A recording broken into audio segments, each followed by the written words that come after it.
গোলকগঞ্জ সমজেলার বনাঞ্চলে রাস্তাঘাটের জরাজীর্ণ অবস্থা। এক পশলা বৃষ্টিতেই জলমগ্ন হয় রাস্তাঘাট। কাদা রাস্তায় ধানের বিচল লাগিয়ে প্রতিবাদ এলাকাবাসীর। দ্রুত রাস্তাটি পাকা করে দেওয়া হোক, প্রশাসনের কাছে আহ্বান স্থানীয়দের। এ নিয়ে আমাদের গোলকগঞ্জের প্রতিনিধি প্রদীপ সেনের প্রতিবেদন।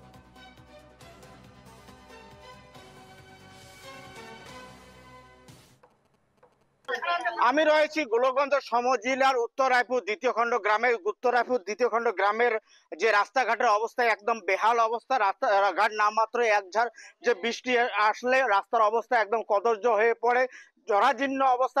রাস্তা দিয়ে যে মানুষের চলাচল সম্পূর্ণভাবে বন্ধ হয়ে পড়ে। এই যে আজকে যেটা দেখা যাচ্ছে যে রাস্তার যে সাইড পুকুরের বক্ষে ভেঙে গেছে।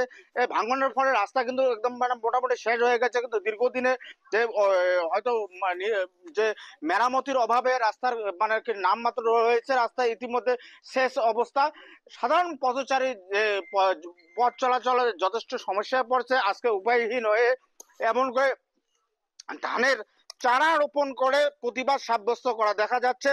স্থানীয় যে লোকজন আছে, স্থানীয় লোকজন ধানের চারা এমন করে রোপণ করে আজকে প্রতিবাদ সাব্যস্ত করার জন্য বাধ্য হয়ে পড়েছে। কারণ নিজে যে উৎপন্ন সামগ্রী বাজারে নিয়ে যাবে সেটাও অসম্ভব হয়ে পড়ে, কারণ রাস্তাঘাটের অবস্থা একদম চরম দুর্ভাগ্যজনক।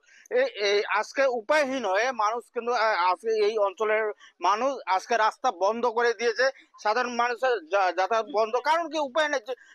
সামান্য রাস্তাটি এখানে রয়েছে।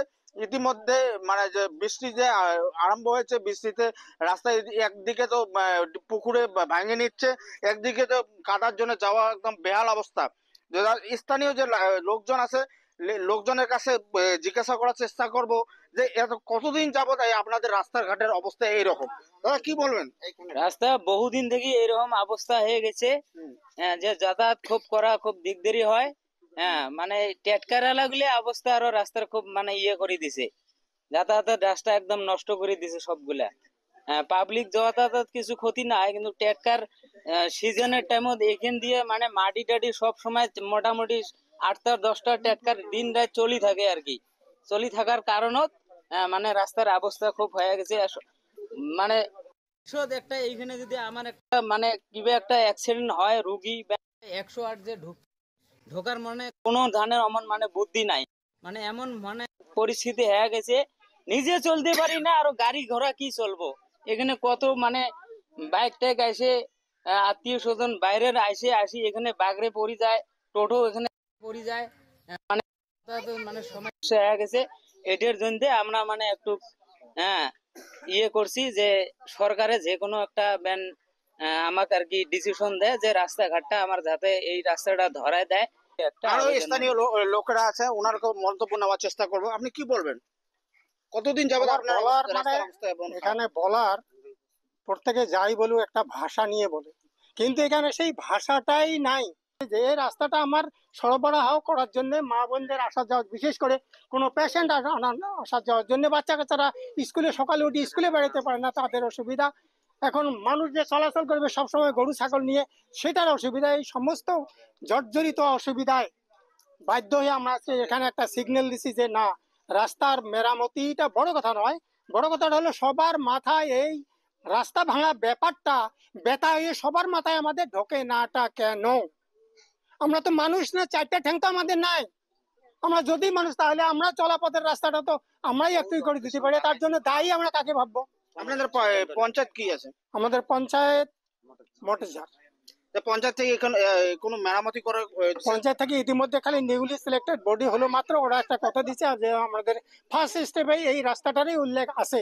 আর পাশাপাশি আরেকটা কথা আপনাদের বলে রাখা ভালো, যে পাশাপাশি এই রাস্তাটা কিন্তু পঞ্চায়েত, যদি আমি মটেঝার বললাম, কিন্তু আমাদের রায়পুর গ্রামটা বিশাল বড়।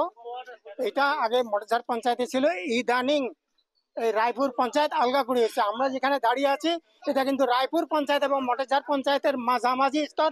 এই রাস্তাটাই আপনি যদি 50-50 করেন তাহলে 50 রায়পুর পঞ্চায়েতে পড়ছে এখন, নিউলি ফর্ম রায়পুর পঞ্চায়েতে, এবং আধা মটেঝার পঞ্চায়েতে। তবুও মটেঝার পঞ্চায়েতের প্রতিনিধিদের সঙ্গে আমি ব্যক্তিগতভাবে ওদের সঙ্গে আলোচনা করছি। আর এখন সরকারকে কি আবেদন জানাবেন? এখন সরকারকে জানানোর কি, সরকার যদি আমাদের লোকাল কোনো বডির মাধ্যমে বা রিকোয়েস্টে যদি না হয়, তাহলে বিশেষ করে আমি সরকারকে করজোরে অনুরোধ করব, যাতে সরকার বিশেষভাবে বিশেষ জায়গা কইটুক যেটুক না হলেই চলে না, বাচ্চা কাচ্চাদের যাতায়াত, রোগী একটা আনা নেওয়ার ক্ষেত্রে, গরু ছাগল নিয়ে মা বোনদের চলাচলের ক্ষেত্রে এতটুক সমস্যা কিভাবে সলভ করে দিতে পারে, এটাই সর্বশেষ স্থানীয় লোকেদের সর্বভাবের- মুখে মুখে ভাষা নাই যে এমন কদর্য অবস্থা, রাস্তাঘাটে সাধারণ মানুষের চলাচল সম্পূর্ণ অসম্ভব, যানবাহন চলাচল তো সমস্ত মানে বেহাল।